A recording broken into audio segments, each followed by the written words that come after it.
people just generally need to understand that this is an operations-based business, and knowing how to solve a problem when it happens isn't about being the smartest person. It's about either having been there or knowing where to go to get the answer. And if you don't have either of those things, you probably shouldn't be doing it.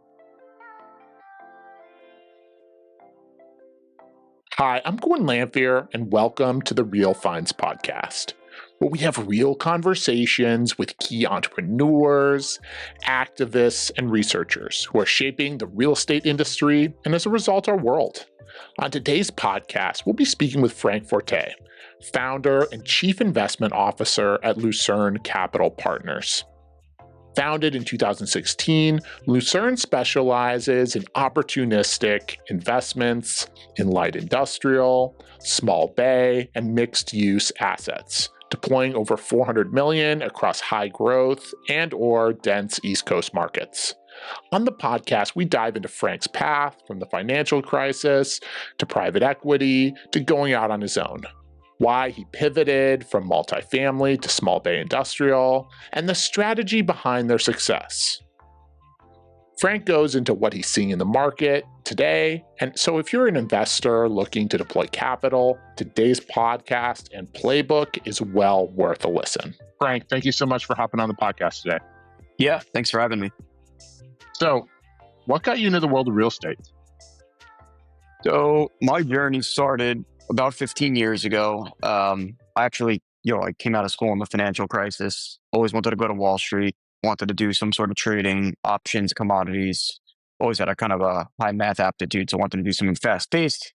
And I liked the idea that it was like a winner take all, where you're not, there's no split the difference, right? This is either you win or lose.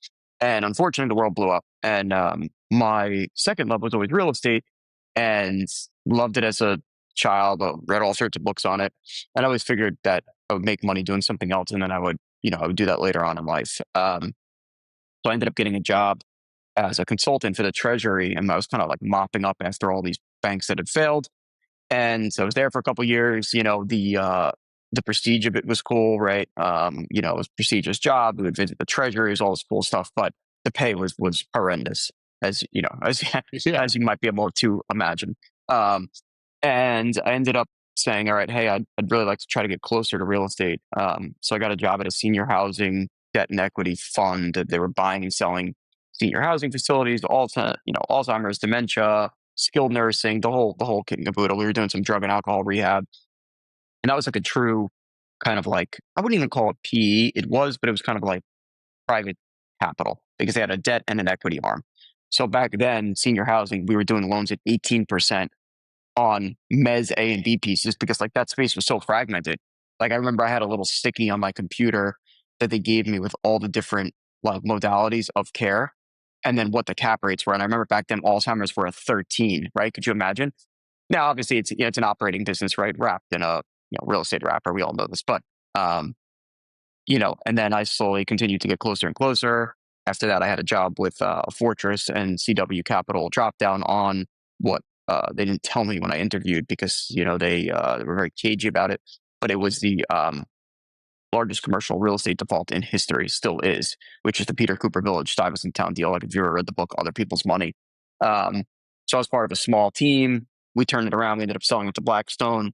Sadly, I was an analyst at the time, so got a bonus that I thought was really good, but turned out to be, not not so good down the line. But it was a great run, and I just continued to get closer to real estate. Spent some time in banking, and ultimately decided to go on my own about a decade ago. I was 27 at the time, so I'm 37 now, and I figured, hey, the only people that I saw making more money than the bankers and the PE guys were the guys that truly owned it.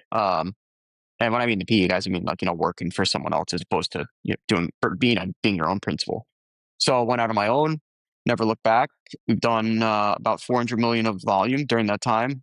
We've raised probably about 100 million of equity, which has been great. And that's kind of that is the Cliff Notes version.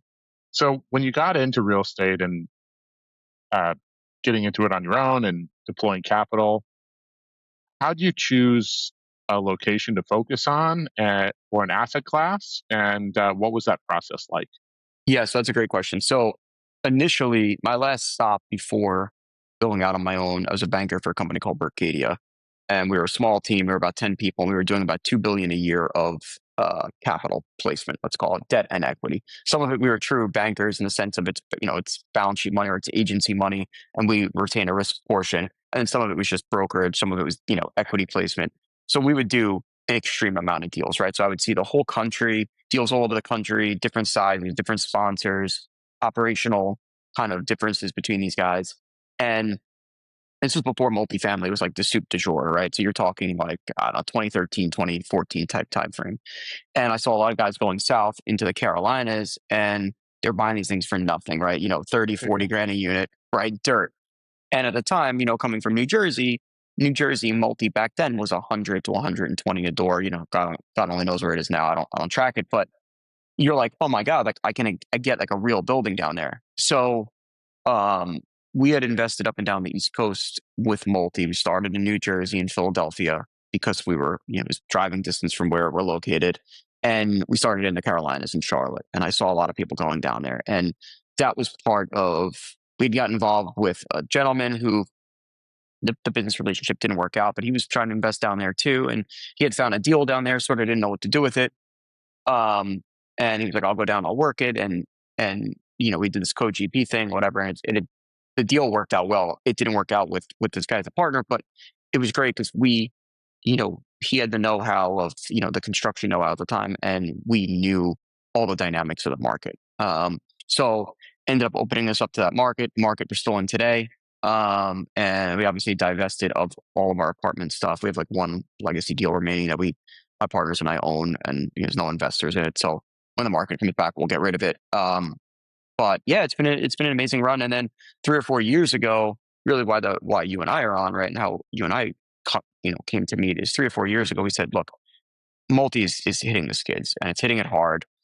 I had seen it when I was a banker years ago. It happened in Houston, right, where these guys were giving away 3-4 months because they were just building indiscriminately, and Yeah. right, and in Houston there's no zoning, right? So you got funeral parlor, funeral parlor next to a strip club, next to a person's house, next to an auto body thing, next to a florist, right? It's like it's crazy. So we saw it. We knew it was going to happen. We divested of a lot of our stuff. Most of the deals we did really well on. A couple deals at the end we got kicked a little bit, such as real estate and life. And we said, look, what kind of asset class can we get into that replicates a lot of what our investors have come to love about apartments, right? Which is what quick mark to market, diversity of cash flow. You thought back then hard to build, right? We found out that wasn't true. And what could we get into?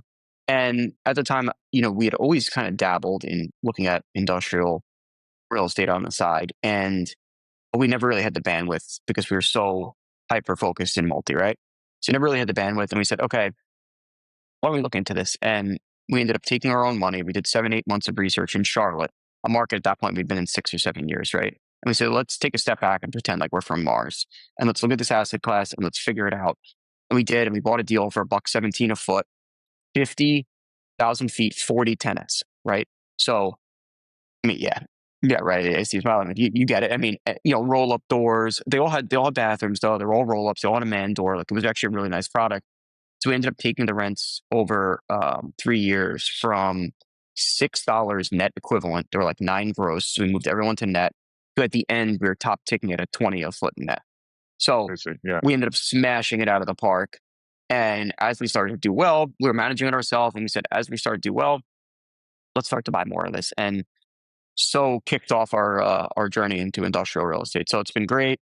Had multiple round trips. We're gonna have another one soon, which is exciting. And we bought 2 deals already this quarter. We're gonna close on a third in like a week and a half, which is exciting. And the interesting thing about it is, one, we manage in house now. We never did that with apartments because it's a disaster, right? Managing low income, we had like workforce tenants. So Yeah. yeah, I mean it's so bad, right? And so, you go from a rolling 20, 30 evictions a month on a portfolio of several thousand units to one eviction every 3 years, right? And you realize it's just such a different animal. This is their livelihood. This is where they work. This is how they put food on their table. And also the courts, even in blue states, right? The courts have no clemency or very little clemency for a business. They say, well, look, you're a business, you're a commercial enterprise. You should know better. right? It's not like someone with their home where they're like, hey, I'm going to be kicked out of my home. I have kids, they're in school, all that stuff, right? So, long story short, we've been digging in. We manage ourselves, which is really nice to recover that revenue stream, right? And bring that in house. It's nice to have control. It's nice to know what is going on, which is great. And ultimately, it's been really positive. So, in addition to that, one other thing I want to share, and then we can take a pause, is like now the markets we can play in are so different, right? Like you're in Chicago. Me and you were talking about this recently, right? Like a week ago or whenever we chatted. I would have never in a million years invested in apartments in Chicago, but I'll invest in industrial because it's got all the right, ticks all the right boxes, right? And I kind of have this saying that I've like developed the last few years. It turns out to be true, and it's like you really either need density or growth for our business to work. And the truth is, you rarely get both, right? In the Carolinas, you get growth. Chicago, New Jersey, DC Metro, where we own stuff, you get density. But those areas are, they're more mature and the rents are mind blowing when you compare them to some of these other areas. When you tell people, hey, man, the rent's $16 net and the nets are 5 to 21 carry, people are like, and by the way, those aren't like 1,000 square foot units like we had in Charlotte. Like we're talking about like a 6,000 square foot unit where this guy's carry is 10, 12 grand a month. These are real people with real businesses. So the tenant quality actually tends to go up, which is, is obviously always good. So it's just been fascinating, man. It's been a great ride. And then, of course, recently in the last year, everyone and their mother has piled into this, small bay contractor warehouse, whatever you want to call it. So we've been fortunate to sell into that market. We always leave meat on the bone. Like we try to do it. We've done this a long time. We figured, we know how to, we forecast out what our vault will be from day one. Like we try to curate it so that on the way out, it's a real opportunity for someone. And a real opportunity for someone means that you get more for that yield, right? So someone will pay a compressed cap, compressed yield effectively for the non-real estate people to acquire that asset because one will go in, we'll do all the capex, so all the heavy lifting. I've GC'd personally for our company over the years, probably $25 million of projects, right? An immense amount. Things from crazy gut renos, conversions, all sorts of stuff to little, knick-knacky paint jobs and whatever. No one wants to do it and they don't understand how. So if you do, right, this is a huge value. Yeah. And if you go to a management company, they'll charge you 10% for that privilege, right? So we do it for our investors essentially for free as part of what we do. So let's talk about that value. So you talked about checking boxes. What are those boxes that you're looking to check when you're thinking about deploying capital? Yeah, great question. So, all right, so a couple of things. One, we're a value-driven platform. So we're not buying any coupon clippers. We're not buying any, like an upper single digits cash yield is great, but I'll get there with value, right? I don't need to get there and do nothing. And I think when you go to your investors, right, you have to have a value prop. When we started doing this and we were in the apartment space years ago, the value prop was I came from an institutional background. I knew what I was doing. I could scale the platform. And my partners at the time owned a lending platform, like hard money lending type stuff where they're doing, small, subdivisions and stuff like that. They were financing for these guys. So their investors would come in, would lend them money. They would make a little spread on the yield spread and then a little spread on the points. And their investors were like, oh my God, this is great. We're getting, 10, 11% levered returns. But it was an 8-month turn on the capital. So it was a hamster wheel. The capital was radically tax inefficient, right? And then if their investors participated in JVs or anything, they were getting short-term capital gains. Just disaster. And then the people love the cash flow, but it's a hamster wheel. You got to put it right back out. So initially, we went to that same group of investors and said we could do the same thing, better returns for longer and tax advantage. What do you think about that? And they were like, it was like mind-blowing, setup for them. So my point of all this, and I'm going to bring it around, is that our investors look for value. On average, our industrial investments, we've generated north of a 30 IRR. Will that go on forever? Probably not, right? But we go in, we work it, we do the renewals ourselves, we identify stuff. A lot of it's off market. 3 of these deals we bought this quarter, or including the one we're about to buy. 2 of those I've been chasing for over a year. One of them, the one that's going to close in 2 weeks, I've been chasing for 2 years. 2 years, totally off market. It's going to be a great deal. The owners are transitioning to mostly an iOS-driven platform. They have a lot of this older multi-tenant. They just don't have the management bandwidth to handle it. It's about a 75,000 foot building. There's it's 19 tenants, 20 tenants. So our value is we control the asset. We do the asset management. Now we do property management. We do construction management. We do sourcing. I'm never going to go and try to jam a bad deal down our investor's throat that I bid on market with 10 other guys bidding the thing to the moon. Most of what we buy is truly off market. So the value becomes that one, we're operators, right? And you and I talk a little bit about this. There's all these people coming into this space and they don't know anything and they think real estate's passive. And by the way, that in and of itself is the biggest joke of history, right? You know this, right? You're 1890, your family's been in real estate. Real estate is an operating business. It's 10% to buy, 10% to sell, 80, the middle of the sandwich is the ops. And the ops is where you make all the money. And we are damn good at that, right? And that's the value we bring to our investors. So we have a 10-year track record, extremely good track record of high returns, market beating returns. And, we generally underwrite and our base case is generally a 14 to 16 compounded net to the investor. And most of the returns are considerably north of that. So our value is that we're going to go in and we're going to do the stuff that other people can't or don't understand. And I'll never go to our investors with a deal that's already, the guys that we sell to, they're often guys that are a couple legs down the trough, right? They're scared of construction. They don't want to do it. They don't understand. They don't understand how to cost it. So they're afraid they're going to go over on their budget. So we move the rents up a good bit, but we leave some delta. We do all the heavy lifting and then we turn around and package it up and sell it as a core plus. And people who are just getting into the space or who want a little lift on the rents, and maybe they want to generate a 12 to 14 total deal level. They don't want a flipper, but they don't know how to do all that stuff. That's where our exit is. So that's what we look for. We look for infill product. Candidly, we can buy stuff probably 40, 50 million and under, but most of the product you and I talked about, it's under 10 million, under 15, because they're generally infill buildings, sort of dictated by the size of the building, right? If you're in some of these crazy markets like, San Diego's of the world where it's 400 a foot, yeah, sure, you might get to a $20 million price point on an infill building, right? But we're generally, we're generally not the guys buying the top tick, right? So a deal that we're selling, bought it for 141 a foot, we're going to sell it for 225 a foot, move the rent 70% in 2.5 years, right? Monetized a bunch of stuff. Deal we're buying next week, we're buying it at 107 a foot. We think we'll sell it, I don't know, 50, 150, 160 a foot. We're going to put true $10 a foot into it. But again, like it needs a lot of work. It needs roofs. It needs a paint job. It needs parking lots. It needs suite work. It needs HVAC. It needs a lot of work. But we'll go do that. Like, how many people do you know are going to go do, $10 a foot on 75,000 foot building? Not many. We're okay with that. Happy to. We understand it. So we look for things where we can generate value. We look for dense pockets. I'm not going to go anywhere tertiary. I get shopped crazy tertiary deals all the time. Oh, you want to go to Shawnee, Kansas? Nah, I don't. I don't. So that's why you and I started to talk about Chicago, because I want to be in dense areas and I want to be in areas with growth. And fortunately for us, we've been in Charlotte for a decade. It's treated us extremely well. North Carolina in general has treated us extremely well. And now we're building a presence in the DMV. We have a deal there, about to have a second, hopefully a third at some point. Charlotte, we've got a bunch of product. New Jersey. So yeah, that's kind of we want to be on population centers and areas where we can actually truly add value, look our investors in the eye and say, we're going to do something special that you're not going to get anywhere else. So when you talk about profiles of markets, all makes sense. What's your tenant profile? What are the tenants that you're trying to attract to these buildings in the specific markets? Yeah, great question. So generally they're, it's Gordon, I'll tell you, it's the craziest thing. And I try to explain this to people.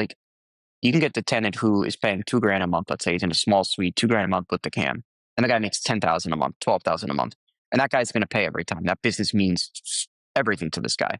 And then I have people that are in, I have an auto body guy. And I want to talk a little bit about auto because I think it's really interesting. We have an auto body guy. He's in, it's 4,400 square feet. He does $180,000 a month in revenue. $180,000 a month. He just put a $50,000 paint booth in his thing that is like this. It's called a dry vac paint booth. Basically, as soon as the spray is, it extracts it all, right? So it's like you can go in there and eat off the floors because it's almost like you're in a vacuum when you spray. So you're constantly in a state of this thing being vacuumed out. And it's this high-end paint booth. And this guy, he's built up all the connections, Progressive, Geico, Allstate, whatever. So he gets all this insurance work, makes a ton of money. Now, cost of goods sold on body shop is no joke, right? But this guy's still probably clearing. This guy's probably making 25 to 35 grand a month net to himself after everything in this body shop. So you have a wide variety of tenants. So we have a lot of tradesmen. One of our other famous sayings here is small bay or contractor, whatever you want to call it. Multi-tenant follows the rooftops. It's all service-based businesses. Rarely do you have a guy who's in 3 or 4,000 square feet shipping across the country. Some of them, we got some e-commerce, like small eBay sellers, guys like that. But generally, they're auto guys, they're plumbers, they're HVAC, they're painters, they're guys that are doing high-end car work, right? Like, and I don't mean like they're working on like a Mercedes. I mean, like, they have a coterie of clients who have like McLarens or crazy stuff, and they go there for very special things, which are ultra, by the way, ultra high margin business, right? Amazing business. I had a guy for a while that made these silicone mats that you put under a stove, so that if you're like cooking, it's like a weather tech mat for your stove, so like your stove doesn't get all disgusting. Right, and this guy was in 2,000 feet, and the silicone mats were this thin. So he had like thousands of them in there and, stacked to the ceiling. We have a lot of really interesting tenants. So the profile is generally mom and pop. Once in a while we get a good national tenant. I have Shaw Flooring. It's probably my biggest tenant. It's the only location in the entire world that they do not own. And we own a building in Mooresville, North Carolina, which is the corporate headquarters of Lowe's. So a lot of Lowe's vendors co-locate, and they have these things called planograms, which is a fancy way of saying it's a mock aisle. So you walk in and they set it up, and it looks like you're in Lowe's with all the colors. And then they put the new products on, and they walk the executives through to show them what it's going to look like. So Shaw's planogram, super cool, right? And then each room also has different flooring. So you walk in them, and it's all the demos of their flooring. Super cool. So anyway, a lot of interesting stuff. But so like they're a big tenant of ours. I have a tenant out of Florida called Mastech. They're actually sadly in the building we're selling. They're a $40 billion company. And one of their small verticals is they do line work for power companies. So Duke Energy, I'm sure you're familiar or you've heard of them, largest electrical company in the United States. They happen to be headquartered in Charlotte. Mecklenburg County, when the lines go down, thunderstorms, whatever, Mastech, it's subcontracted. They do all the line work. So on our lot in the back, we have a 0.7 of an acre lot that we leveled, created, we fenced it. All the cherry pickers are there. And then they took 4,000 feet from us. And that's like their office and their like command center. Like these are made like, but then that guy's next to a guy that makes 12 grand a month, right? Isn't that nuts? Like, so, and this is what we love about the space. It's universal. We try to look for people that can cover the rent, usually 10 times over. But I will tell you, I give a lot of people shots that are half of that, because small business needs a place to go. And I think out of all of the stuff we do, like that is one of the most rewarding things when you see a guy that you gave a shot to, and 2 years later they're like killing it. I mean, what is better than that, right? Like there's so many people that come to this country and don't do anything, right, and live off the dole, and they suck off the system. And then you see people who are like young, enterprising, and they're like, yeah, you know what? I'm going to sign my name on the line. Like, for a $5,000 rent payment. Like, dude, in my 20s, I would never do that. Yeah. I'd crap my pants, right? I'd be like, holy, I'm not doing this. I'm not signing on this. And these guys have so much gusto, and maybe it's ignorance is bliss, Gordon, where they're just like, I am going to make this happen. But they do. And I mean, that by far, out of all of it, is the most rewarding thing to me. No, and it's not even something I thought like that would give me enjoyment until I started to see it. I'm like, oh my God, like, you're like helping change these people's lives, but not in a corny way, right? Where you're like, oh, like, I'm going to change your life, but you give someone a shot, and everyone needs a shot. So, doesn't happen all the time, but that's always a good outcome. So. Yeah. I mean, we have countless stories like that, and it's awesome. Like there's this one group we worked with where they started off in 300 feet. And when they got bought by private equity, they were in like 48,000 feet. And Isn't that amazing? It's just awesome, right? To just change the trajectory of someone's life and their family by giving somebody a shot. No credit when they started off, but they had a really good business plan, and we're like, oh, we'll take a risk. And how badly do you get burned on 300 feet, right? Yeah, right. And how easily can you re-tenant it? Right, that's the other piece. And one of the things that we see constantly with investors is they're worried about getting burned, right? And one of the big worries that I know, you turn on Fox News or you turn on certain broadcasts, and it seems like blue states are just this dumpster fire of economics. Mm-hmm. And I think for the multifamily, there is some truth to that. But, yeah, for sure. But for industrial and retail and a wide range of other asset classes, that's not necessarily true.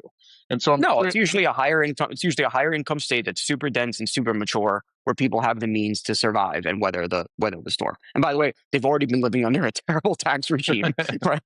Yeah. Right. They've already been living under it. So So how did that play into your thesis? And how do you look at value in blue states versus, you have a mix of states. right, yeah. So we kind of, I'll tell you, like the way we look at it is, I have this interesting theory that, and it's probably like we need like a whole nother podcast to discuss it. But the crux of it is, you know, all of the states are eventually going the trajectory of the blue states. And I don't necessarily mean politically, but I mean, who are the blue states? Let's talk about it for a minute. Like, who traditionally are the blue states? It's where you are. It's Illinois, it's California, it's New York, it's New Jersey, Connecticut, right? And then, Virginia goes back and forth or whatever. And there's a bunch of other states, but it's usually the coastal states. It's usually the states that if you actually think about it hard, they're much more mature. They've been around for much longer, and they generally structurally have, higher taxes because they have higher deficits and higher problems. And where I'm going with this is that I think we're all headed there. If you look at our deficit, okay, look, when I was a kid, George, you're a similar age. We talked about this when I was a kid. From the first like kind of president I can remember was like George Bush's like first term. Right, Clinton was in when we were younger. You didn't really know much about, you weren't called, whatever. We're young. George Bush was like the first president I can remember, and it's nothing to do with him being a Republican or a Democrat, or whatever. But he's the first president I can remember. Back then, the deficit was 3 trillion, 3.5 trillion, and they were like, "This is disgusting. Like, we're outraged, right?" And you look back at these videos, you're like, "Holy crap!" Now we're at 38, right? You got the war in Iran, you got all this other stuff. I mean, we're gonna be at 40. Okay, it's just gonna happen. And the tax revenue, you hope that some of it will bring it in. We don't know what's going to happen with the tariffs. Like it's too early to see how much that offsets some of these other cuts. And cuts are good for people like me and you, right? We're in real estate, we employ people, and I think I should get, like, I'm not going to sit here and say I'm gonna, I think I should pay more in taxes. I don't. I think I should pay less in taxes than I pay, because I actually go to work every day. I kill myself. I employ people. I take risks. And by the way, I've been burned before as well, right? Yeah. But like, I'm willing to put myself on the line to do that, because this is America. And if you want to take risk, you better get rewarded. And I'm not going to be one of these people. I'm not a billionaire, right? If I was, I'd say, oh, I'll tax me more, whatever. I don't want to be taxed more. I want to be taxed less. But the reality is we're going that way. So follow me for a second on this. So I think eventually, forget about whether the state ends up being Democrat or Republican. I think eventually all the states go to this place where we have deficits. And that is just, in my opinion, it's less of a how it's managed. It's more of just an inevitability based on the country itself. And I think those states that are blue, that happen to have horrible deficits, yes, partly it's because politically how they've been managed, but also partly it's just they're more mature. Like, I always tell people, like, North Carolina only got their first toll road last year. You could drive the whole state, beautiful roads, flat, gorgeous, 6 lane, pay nothing, zero. You could drive across the state 6 hours, pay nothing. Now on 77 North, it's really congested. So they have like a fast lane where you could pay to like skip the traffic essentially. But it's still not like pay to play where just getting on the highway, you got to pay just because you got on the highway. Not that like North Carolina is amazing or Florida is amazing or all these other places. It's just they're 30, 40, potentially 50 years behind these other pockets. So it's not that they're investable and amazing permanently. It's that there's this window of time where you have this growth, and eventually they'll get to a point. So all things come to an end, just like Microsoft. Remember in the 90s, Microsoft was a huge growth company, right? What has Microsoft been for the last 20 years? It's been a mature blue chip company. Eventually, growth cannot go like this forever, right? Or I guess on the reverse view here, it's this way, up and to the right. But like, it can't go like that. So we're just early. So I think my point is of all of this, and this is why I said I could go on forever about it. My point with all this is, I think you got to look at the blue states as there's more security and there's less volatility, in my opinion. I think people need to be by job centers. I think largely, I mean, you look at the Carolinas, Charlotte's grown leaps and bounds, and there's so many corporate reloads there, but leaps and bounds is great.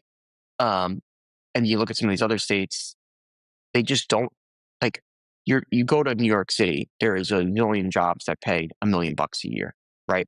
And a ton of jobs that, to have a family of four in New York City, $1 million a year, you're essentially middle class, right? Not enough to pay for the nanny, not enough to pay for transportation, all this other stuff, right? It's true. Yeah, it's And crazy. and Yeah, yeah. and Chicago is a little bit more affordable, but nevertheless still really expensive. So a point of all this is the people that are in these areas generally have higher income, they're more durable, and they're used to living under a high tax regime that takes a lot of their income. So they've adapted to living like that. And because they're in these places that are higher cost, they're generally more durable. Like another one of our famous sayings here is like entrepreneurs are just survivors, right? And like the ones you've seen that have been around longer, they've just survived longer. The longer you've survived, the higher probability you have of not crapping out. And if you're living under a tough economic situation to begin with, I think like you're more durable. And they don't even blink when I tell my tenants in Maryland, oh, it's $16 a foot net plus five, 21 carry, blah, blah, blah. Smaller stuff, some of it in like Rockville, closer to DC, they're paying almost 30 all in. But there's nowhere, Gordon, there's nowhere to go. And that same business to replace an HVAC unit in someone's house in Chevy Chase, which is, gorgeous, or Bethesda, that HVAC unit is probably 10 or 12 grand. North Carolina, they're charging someone 7,500. They're making it up somehow, but the guy in Chevy Chase, who's a lobbyist, is ripping $1 million a year, $2 million a year, different than the person in North Carolina who, whatever, does some sort of manufacturing job and makes 80. Such is life. So I think it's about the market, it's about density, and it's about being by population centers. I think if you can wrangle deals in your population centers that are truly infill, I think one, you theoretically have a very long-term covered land play, even though I would never look at it like that. In the back of your head, it's always there, right? Thing two is I think you're always going to have density, and 9.9 million people live in between Baltimore and DC. 9.9 million people. So okay, let's say when they said, oh, all these people moved out of DC or whatever, it was 44,000. I mean, what is that? It's like a joke. It's a rounding error, right? 44,000 people. Okay, I still got the other 9.8 million change that are there, that can service these buildings. So I think it's about location. I think that's picking, and I think it's about protecting your moat. And in the small bay, the moat is it's hard to build. Places don't want it. It's expensive because you're building multiple units, multiple HVAC, multiple bathrooms, really expensive. And I think that's the moat. So you want to pick these locations, I think, based on their density or if they're in a path of growth. But I think you have to expect that at some point all good things will come to an end. And the question is, where in that curve do you grab your investment? And if you grab it here and ride it here, and you sell it here to the next guy, and eventually, kind of tails off like this, that curve is always where we want to be. So, talking about the curve and the moat and construction, one of the things that I know you've done in your portfolio, and you've talked about it a lot today, is going in and fixing up buildings. So that's something we've done with a number of people over the years. Where's your limit for fixing up buildings? Like, it's great to put on a new roof or fix the parking lot or put in some HVAC and turn a deal, but often it requires more. Where's your limit to that? And would you even consider something that's as crazy as like ground up construction? Or Yeah, no, great question. So we actually did one ground up deal years ago in COVID. And it was before the market ripped, and it was crazy. It was a metal building, new construction, it's beautiful. You could see on our website. We built this thing all in. Now the land base was dirt low, and it's a long story. This guy lost his legs to diabetes, crazy story. And we bought the land from him. He had done half the site work, and we bought the land from him with half the site work done, and we got it at a basis of probably a third of unentitled land in New Jersey. Okay, so the land is basically where the margin was. And that guy, we had met with him and struck a deal. We looked each other in the eye. We struck a deal, me and him. We got it done. Build cost on that was like sub 100 a foot hard cost. Today, that's much greater. So when you look at, let's talk about construction costs, then we can bring it around to like where the Capex threshold makes sense. You always look at it below replacement costs. Most overused term in real estate: below replacement, below replacement, below replacement. Right? I mean, yeah. it does. It absolutely does. But it's like the rallying cry of every broker. But I'm sure like 8 out of 10 of them, if you ask, they have no idea what replacement cost truly is, right?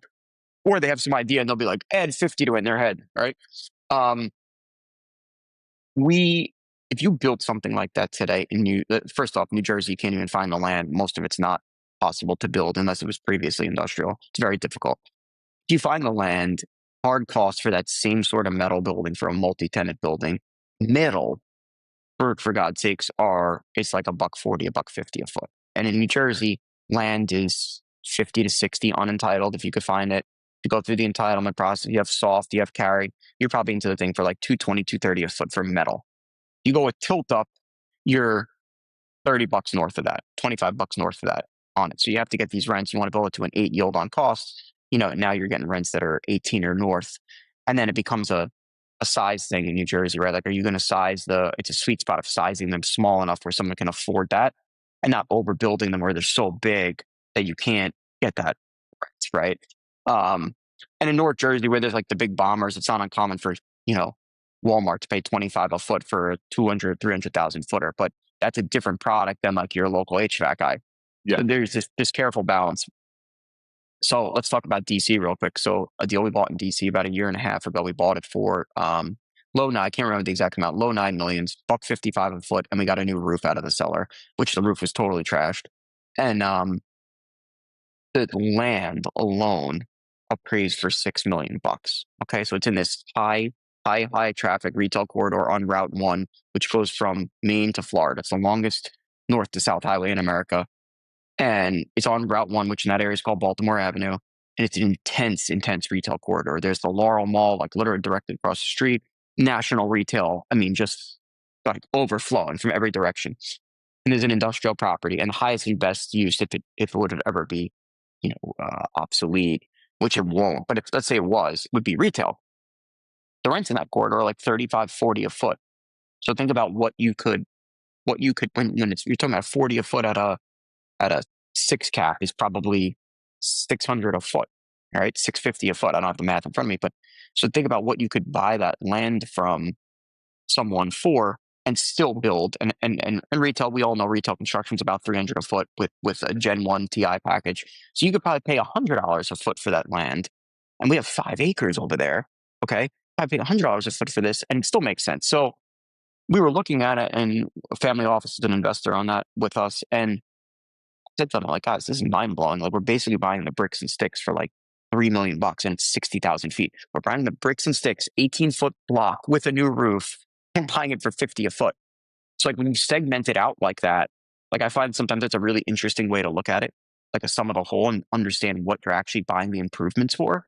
Because land is land, right? They're not making any more of it, but construction costs oscillate. So let's get back to how much Capex is too much Capex, right? I think it's a function of where you can take the rents and where you can ultimately move product. So this product that we're buying outside of DC, we're closing in a few weeks.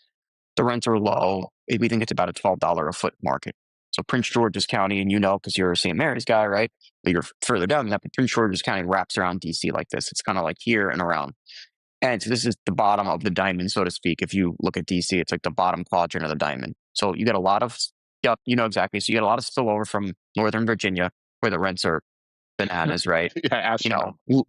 Astronomical, low 20s a foot. And that's if you could find, or if it hasn't been chopped up and sold for a data center, whatever, right? So the rent's here about $12. If you go 2 or 3 miles inland into like District Heights, which is a little closer in, the rents are another buck or two higher. So a lot of people go to this pocket, particularly because it's a little bit more affordable. We're buying it at 107 a foot. We're going to put $10 a foot into it and figure another $2-3 a foot with, closing costs and, all that frictional costs, whatever we call it. So we're going to be into this thing for like, let's call it worst case, $125 a foot. We think it's worth we're exiting at 157 in our model, and we think there's a possibility we got like 165, 170. In that situation, the deal's cash flowing. It's about a 7 cap going in. There's 1 vacancy. It's about a 7 cap going in. Like that is a deal we'll do. Now, let's contrast that with me having to put in 750 a Capex, and I buy this thing, it's like 50% vacant. I'm getting it at 107 a foot, like probably not good enough because, ultimately the amount of leasing costs, the downtime, the burn on your interest. Now you're 100% going bridge loan, right? Which, for those people who haven't been in the market recently, like bridge is still every bit of 8. on a $5 to $6 million loan. To get above 10, you could move that down a little bit. But again, what do we talk about? It's these infill properties. Yeah. You got to do more volume. So then the brain damage becomes insane. And then you say, well, maybe I should get this at 90 a foot or 85 a foot. But the seller says, no, F you. I want to get it at, I want you to pay 107 still. And you say, well, I'm going to have another 10 on top of that 125 and just carry and leasing commissions. And God only knows the burn and how I'm going to have to, what I'm going to have to give away when a tenant comes and sees 50% of the place is vacant. You lose all negotiating leverage, right? Yeah. So I think it's a function overall of the back end. I am never afraid to do Capex no matter what it is. It's just about, is the juice worth the squeeze? And I think on this deal, if you say, here, I'll bring up my calculator. If you say we think we'll sell it at 160 a foot, that's a $12 million sellout. We're buying it for 8, putting in 750, another 500 of random frictional cost in and out. Like, that's a good day, right? And the investors are going to do real. So our investors on that base case, we think they're going to net about a 21, and that's after our promote and other stuff. So I think it's just a function of high risk, high reward. Is that there's a as they say, there's not eloquently, there's an ask for every seat, right? So if you're gonna do the Capex, you better get the reward. I think the toughest, right? I mean, I think the toughest thing we see nowadays, and you probably see this all the time, is because this space has gotten hotter, there's constantly people trying to get you to pay up for the work and the leasing you haven't done yet. So they say, oh, pay a 5.5 cap. Like, no, I'm not paying a 5.5 cap because it's a 7 cap world minimum. Maybe you pay upper 6 if there's value there. But you're asking me to pay, I got to grow my way out of that cap rate now. This is what new investors don't understand. When you buy there, if market's a 7, you need to grow 150 bips out of that compression on your yield on cost. So it's not a cap rate. Let's be very clear. It's really a yield on cost, right? People don't understand that either. And you got to grow your way out of it before you're at par. So those first 3, 4, 5 tenants you turn, that's just to get your head above water to not drown. Yeah. But again, if you buy it right, it changes the dynamic. But it's hard to buy something like that and then go do all this work. So hopefully that answers the question without being too, No, I think it does. detailed. But it's just math, No, and it comes down to, real estate often comes down to that. A combination of people and math, right? That's our game. So in terms of our game, though, one of the questions we love on this podcast, and we'll get into the final 4, and it's a little game we play on the podcast right, that helps us learn a little bit more about you and kind of where you see the market going. So one of my favorite questions is, what's one thing that the industry isn't talking enough about? I think what newcomers need to realize, and we talked a little bit about something, that it's a very operational business, and you get the high returns for doing the work. And you got to know how to do the work. And it's okay if you're just starting out. Everyone starts somewhere, but you can't, you see this stuff all the time. LinkedIn has become a dumpster fire, right? Where it's people. It's always been a dumpster fire. Yeah, fair enough. Point well taken. But, it's become this place where these people put all this stuff online and like, oh, this is how you screen your tenants and this and that. And you look into these people and they don't even have a deal, right? Or they've been in real estate for, I saw a guy recently who was selling industrial farm equipment like 3 months ago. And now all of a sudden he's a guru. I'm like, dude, you know nothing. We've been in this space. And what's sad about that is that that guy will be the guy that goes to put some crazy deck online, 40 IRR. And investors are like, oh my God, 40. And they don't understand. They haven't looked into the underwriting. They don't understand it. And then they're like, Frank, why is this guy offering a 40? And why are you offering a 16? I was like, because that guy's never going to get a 40, right? So I think the industry technology has sort of ruined real estate in a way where, although it's been great, where it's democratized opportunities for investors that they never would have had an opportunity to, there's no fact check. There's no barrier to entry, right? And you see this every time a space gets hot, not just with real estate, anything. All these people pile in, they think they know what they're talking about. They don't. Tide goes out, they're all gone, right? And it happens. I've seen it happen so much in the last decade, right? You saw it happen in multi and all this other stuff. I think people just generally need to understand that this is an operations-based business, and knowing how to solve a problem when it happens isn't about being the smartest person. It's about either having been there or knowing where to go to get the answer. And if you don't have either of those things, you probably shouldn't be doing it. And just because you do one deal and it turns out great and you get lucky, doesn't mean that's the way it works. And, we've done you've had our teeth kicked in plenty of times, and you figure out how to get get your teeth back, right? And you're like, but this is you don't do that unless you have some scars on your face and you've been there. So I think that's one of the things that people need to understand. I think industry in general is, I think we have to be really careful with where the economy goes, especially if you're doing like mid bay and large bay stuff. That space is so overbuilt, and it's a long sales cycle. Our sales cycle, a unit goes vacant. You find someone, like you said, the 300 square foot unit, that might be a way in on the side of the bookend. But, we have a unit to 1,800 square feet goes vacant. You find someone quickly. And those guys can pay. I think if you're in some of the bigger suite sizes, especially if you think you're in small bay, multi-tenant, and you have $15,000, $20 suites, or 15, 20,000 square foot suites, you got to understand, like, maybe a 9 to 12 month leasing cycle. And we see it all the time. There's a guy that came to us with a deal that we passed on. Nice guy, and he's not on small bay, but on some other stuff. It's like, this deal looks amazing. It was a deal we passed on, and it was, this deal looks amazing in the report, and there was so much office that had to be pared back. And he's like, well, I can just get some guys in there on the weekend. And I'm like, no, no, no. Like, this is a 30,000 square foot suite that you're talking about paring the office back from 80% to 10. Sprinkler heads. I said, who's going to turn the sprinkler heads up? He's like, what do you mean turn them up? I'm like, well, they're in the Yeah. they're in the drop ceiling. Like, when you get rid of that, they need to be turned up, and you can't just get a dude with a wrench to do that, because then you're messing with life safety. Like, this isn't like, oh, I'm taking down a non-structural wall. No one's going to know. This is like serious stuff. We've priced de-officing. It's about 30 bills a foot. It's a no joke cost. So, like, these are the things that, you just, and people don't understand. And listen, it's frustrating. It makes us a better investor, but it's also frustrating when we lose a deal to someone who overpays, not knowing this, and then they reset the basis up in a market because of that. So, just a little anecdote.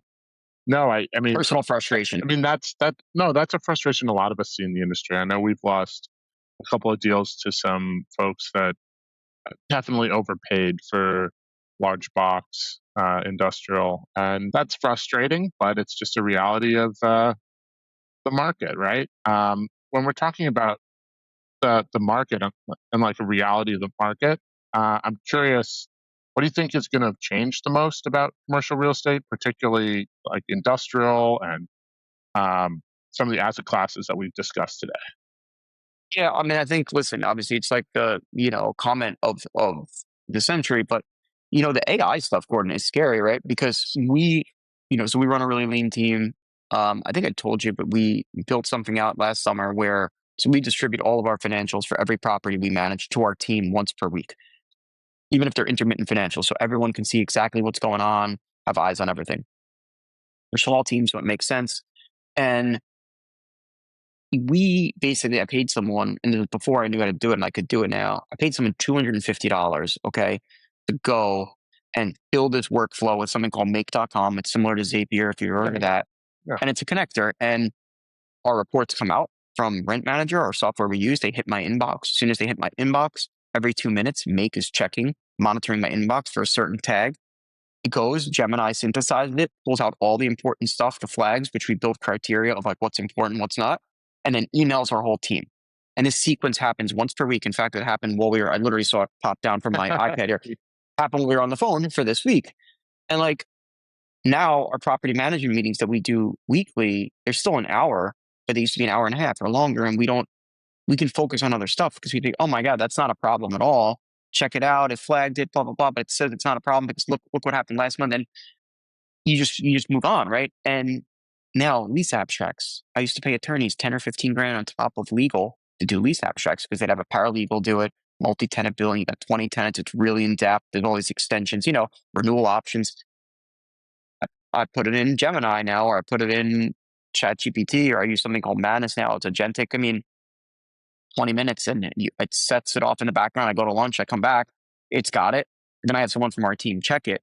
So, I told a young guy that works here that I'm fond of, and I think he does a damn good job. I told him, I said, you're so lucky that you're in your mid 20s, right? He's going to turn like 26 soon. I said, like, you're in your mid 20s. You've already kind of gone through like the grinder period when you first start a new gig, but that you're so lucky that time wasn't now, because kids send us resumes every week.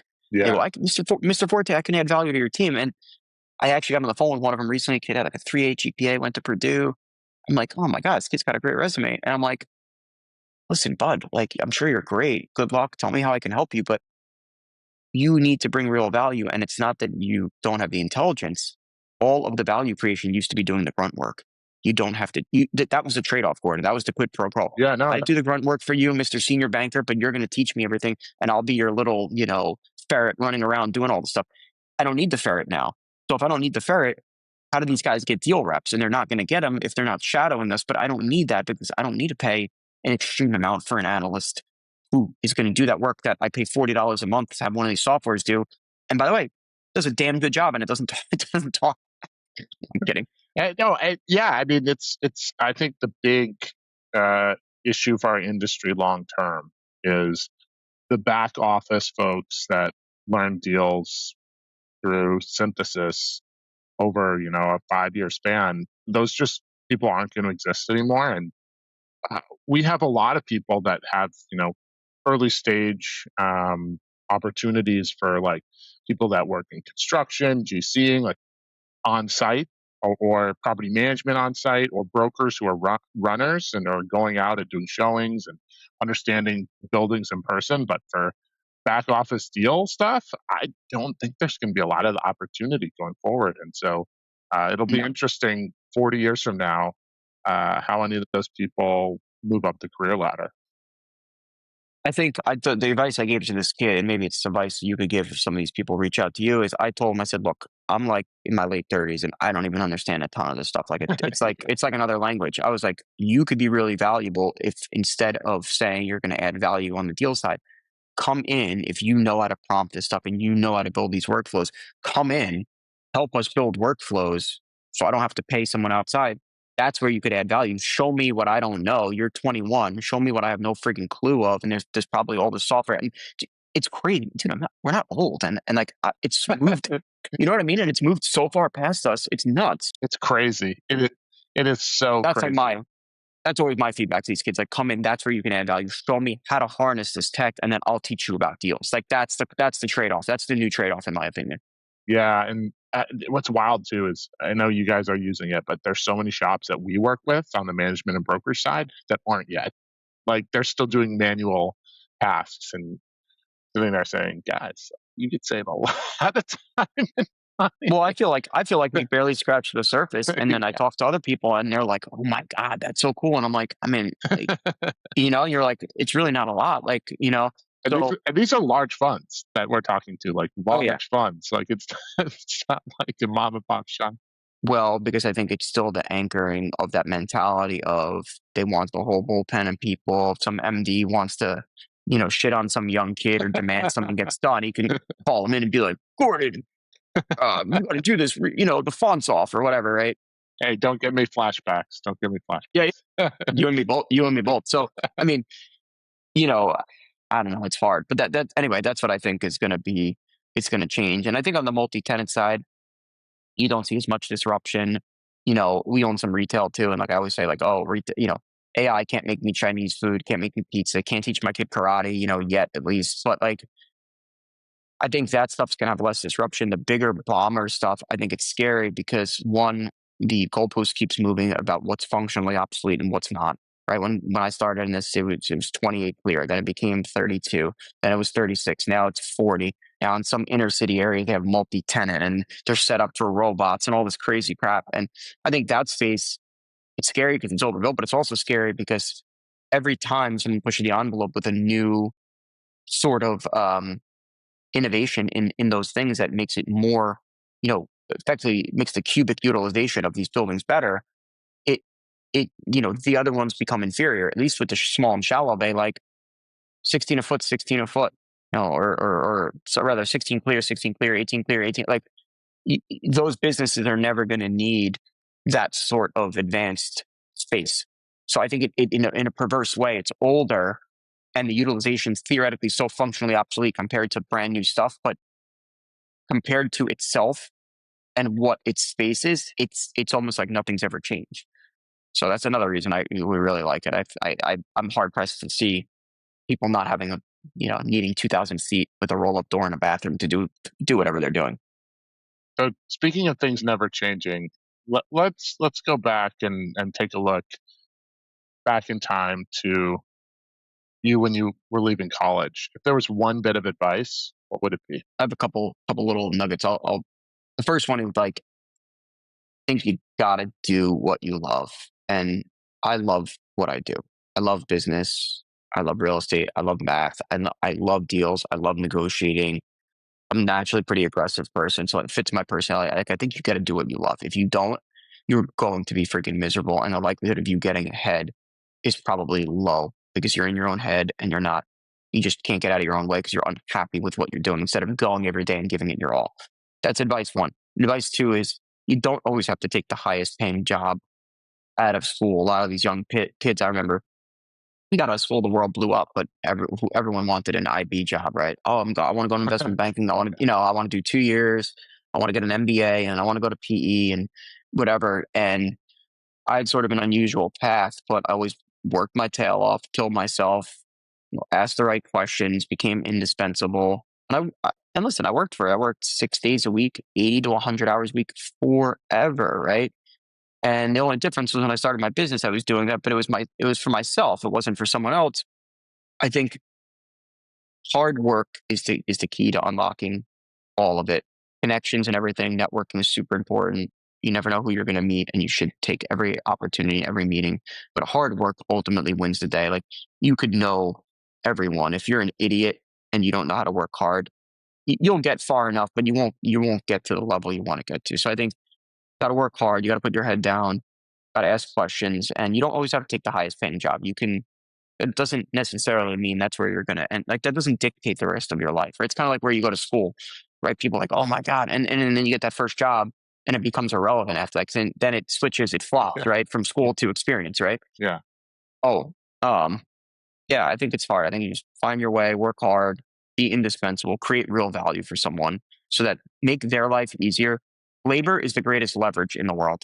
Of all types of leverage, labor is the greatest. And if you're spending time on something that isn't valuable to you, you find someone downstream and they'll happily take that because they want to get to where you are, and it cascades. So if you're young, add value to someone's life, who's ahead of you, and they'll teach you in exchange, and that's just how it works. So So the last question, big big favorite of mine, is the whole reason for the podcast, and it's who should be the next person that hops on.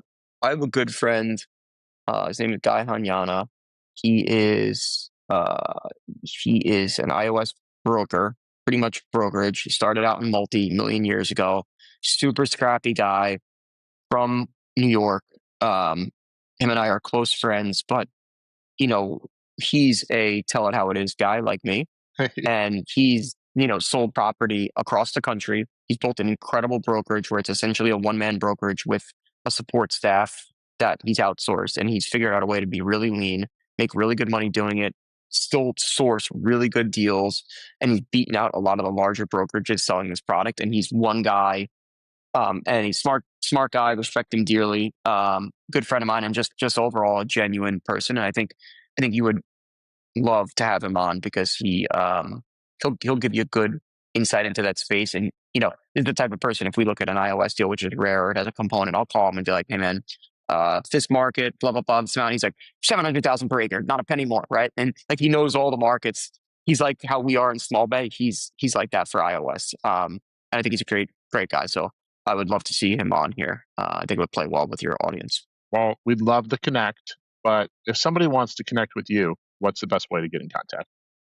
Sure. So frank.forte at lucernecapital.com, LUCERNCAPITAL.com. Or you can go to lucernecapital.com and reach out to us on there or on LinkedIn. With a big, good presence online, not the guru podcast presence, a good, real presence, but you can easily find us, and you'll always welcome a conversation. Frank, thank you so very much. We have to have you on in the future. Yeah, thank you so much, Gordon. It's been wonderful. Thanks again to Frank. We appreciate his insights. If you enjoyed the podcast, please give us a like, a 5-star rating, and a review. Your comments, subscriptions, and interactions truly matter and help us continue to get quality guests. You can find us on YouTube, Spotify, or wherever you get your podcasts. I'm Gordon Lanfear of the Real Finds Podcast, and thank you for listening.